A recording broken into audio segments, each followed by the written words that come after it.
England. Over time, the English have earned the reputation of being polite, friendly, caring, a little quirky, but otherwise very charming. However, in recent years, we have been encroached upon by a rather unsavoury sort. People who are not of this nation and do not share our way of life. Remarkably, these people have not been chased out of town or sent back where they came, but have instead carved out their own power and their own strongholds, taking advantage of the misplaced generosity of my countrymen. So I wish to explain just why this situation has come to pass, why so many English people are so helplessly naive about it, and why the English are so easily exploited. Let's begin.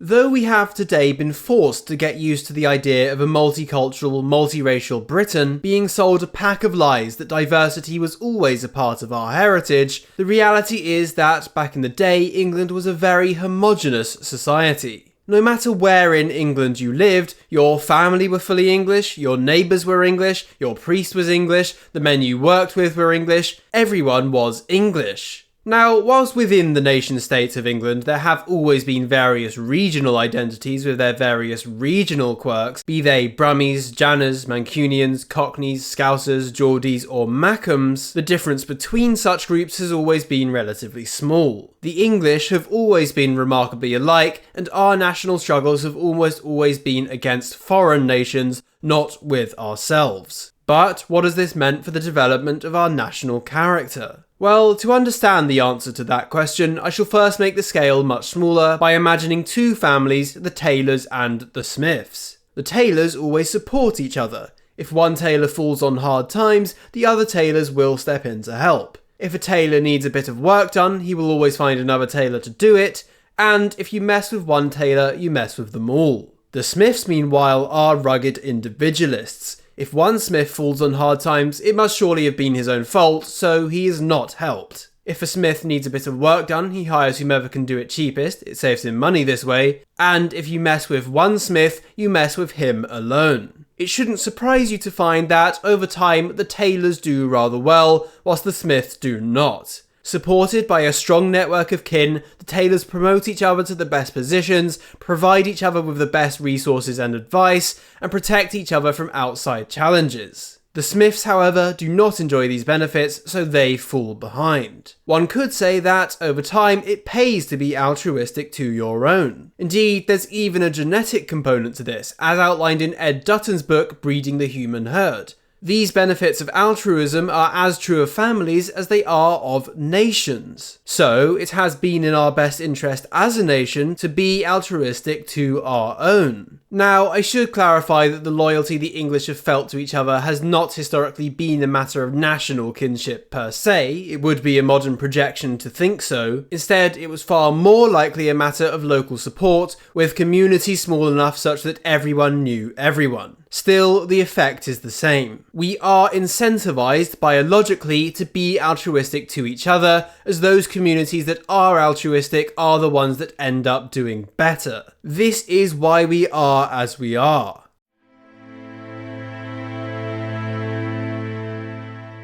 As I said, we English developed our altruism whilst we were a homogenous ethno-state. Devoid of the need to differentiate between friend and foe, countryman and foreigner, family and stranger, our altruism could safely be extended to everyone we knew, and this did wonders for us. However, as was the fashion of the time, as is the habit of all great nations at a certain stage of their development, we eventually began to expand.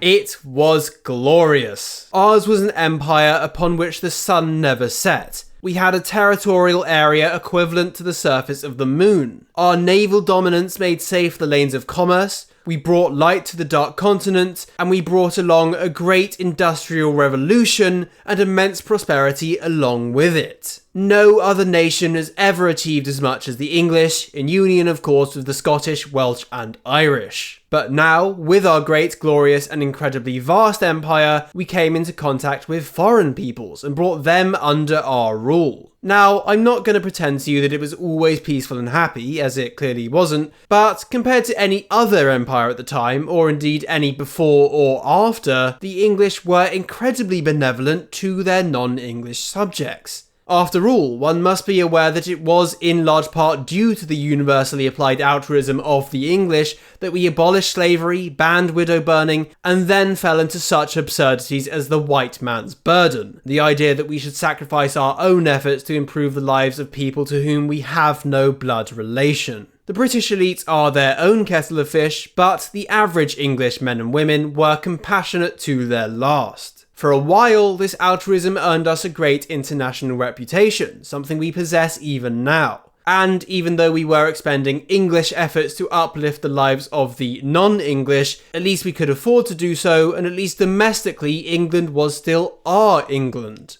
Though we were totally blind in giving it, our altruism served us incredibly well. You see, this works when everyone else around you is also altruistic. Unfortunately, this only really happens when you live in an ethnically homogenous state. Alas, not long after World War II, this would no longer be so.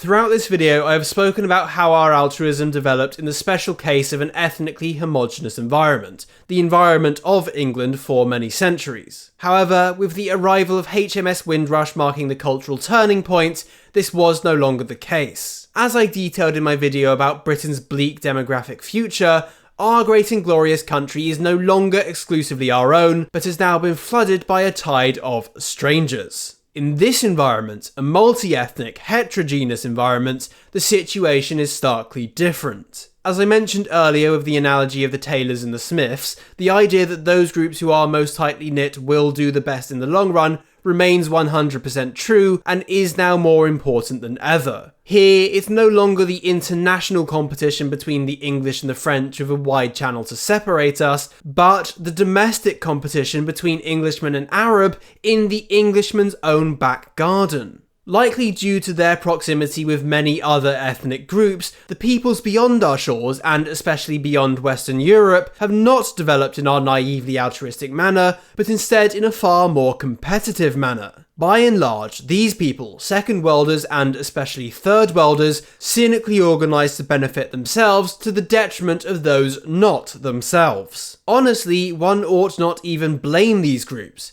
They do what's best for them and won't consider anything else. This is a very sensible way to go about life, so good on them. However, their importation to our shores created quite the imbalance. Whilst before we could afford to be altruistic to each other, the English now have to compete for ever sparsely spread resources with these non-English groups. Yet, we still cling to our centuries-old altruistic ways. So, whilst foreigners act in an organised manner in their own interests, carving out power for their own people, we foolishly continue as though none of that matters, as though each person is an individual. Most English people, even many of those who mistakenly think they are on the right, strongly oppose and condemn any notion that we too should privilege and protect our own on purely ethnic grounds. Now, I must say that clearly not all English people have remained so naive. In fact, many of us are waking up and we are rekindling an English collective identity. However, plenty of us are still naive, due largely to a mix of propaganda and privilege. So, despite how bleak things can be in certain areas, and despite the obviousity of the damage immigration is causing, many English people still willingly support these foreign people who are themselves only motivated by benefiting their own ethnic group. Obviously, as well, it must be noted that the English are not in control of national policy or propagandistic media. At this point, our elites ought not be considered as belonging to the mainstream culture of the masses, something I'll talk about more in part 2. Politicians and other elites are motivated selfishly by power and by other forms of compensation, not by ideology, nor by any sense of morality. Nor do the common English masses actually support the British political establishment. In fact, most ordinary Englishmen despise our modern political leaders, and if given the choice to remove them all from power, would probably do so. So one shouldn't blame the ordinary people of England for the mess our politicians have put us in. However, my criticism, or perhaps my advice in this video, relates to what we should do given our situation.